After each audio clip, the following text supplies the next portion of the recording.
నువ్వెందుకు వచ్చావు? ఏ డిస్టర్బ్ చేశానా? చాలా మర్యాదగా వెళ్ళిపో. నమ్మలేకపోతున్నాను అపర్ణ. నువ్వింతలా మారిపోతావని, నీ మనసులో నా స్థానం చెరిగిపోతుందని అస్సలు ఊహించలేదు. ఏం మాట్లాడుతున్నావు? నేను మారిపోవడం ఏంటి? ఈ అపర్ణ ఎప్పుడు ఒకేలా ఉంటుంది తప్ప ఎప్పటికీ మారదు. కానీ నాయుడు బావ చెప్పాడు. నాయుడు బావా ఏమని చెప్పాడు? నువ్వు ప్రేమలో పడ్డావని, నీ మనసు మరొకరికిచ్చావని. Shut up. ఏంటి నాతో మాట్లాడడానికి మరో కొత్త కారణం వెతుకుంటున్నావా? నాయుడు బావ ఎప్పటికీ అలా చెప్పడు. చెప్పాడు కాబట్టే వచ్చాను కాబట్టి కళ్ళారా చూశాను కాబట్టే నాయుడు బావ చెప్పింది నిజమని నమ్ముతున్నాను. నువ్వు ప్రేమిస్తున్నావు, నీ మనసులో మరొకరికి స్థానం ఇస్తున్నావు.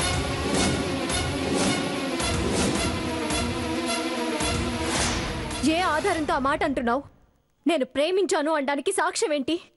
నీ నుదుటి మీద ఉన్న కుంకుమ సాక్ష్యం, ఆర్య నీ తల్లో పెట్టిన పువ్వు సాక్ష్యం. ఆర్యనా? నీకేమైనా పిచ్చా? ఆర్య నా తల్లో పువ్వు పెట్టడం ఏంటి?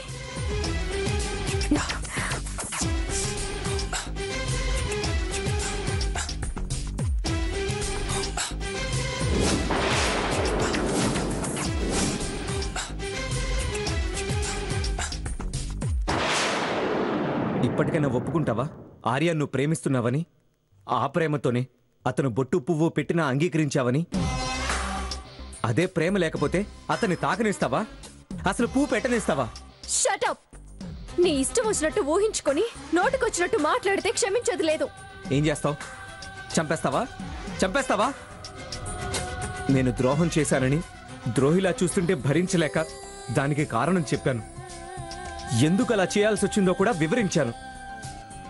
అయినా నువ్వు నా మాట నమ్మలేదు. కానీ నేను ఇప్పటికీ నిన్ను ప్రేమిస్తూనే ఉన్నాను, ఎప్పటికీ ప్రేమిస్తూనే ఉంటాను. కానీ నువ్వు మాత్రం నన్ను మర్చిపోయి మరో మగాడికి మనసు ఇవ్వడానికి సిద్ధపడ్డావు. అదే నమ్మలేకపోతున్నాను, ఒక రకంగా భరించలేకపోతున్నాను. ఎందుకు ఇలా చేసావు?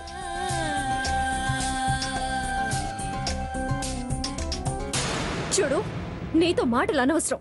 నువ్వు అడిగే ప్రతి అడ్డమైన ప్రశ్నకి సమాధానం చెప్పాల్సిన అవసరం నాకు లేదు. మర్యాదగా బయటికి వెళ్ళు.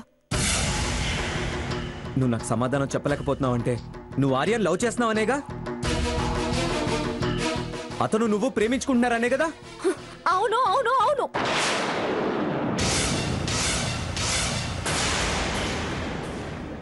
ఎస్, నేను ఆర్యని ప్రేమిస్తున్నాను. I love him.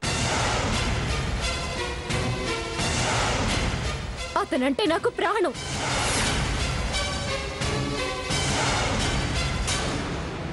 అతన్ని పిచ్చి పిచ్చిగా ప్రేమిస్తున్నాను.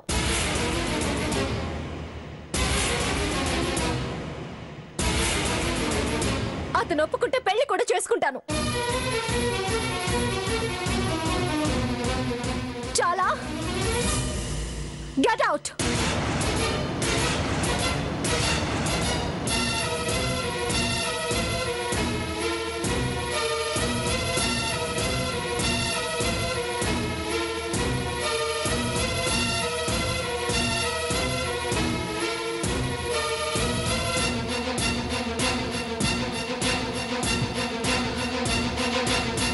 Lucky fellow.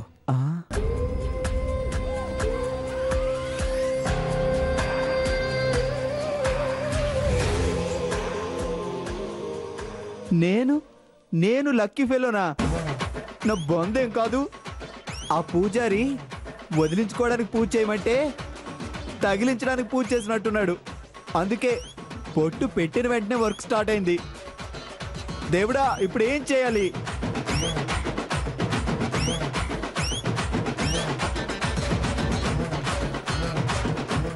అమ్మో,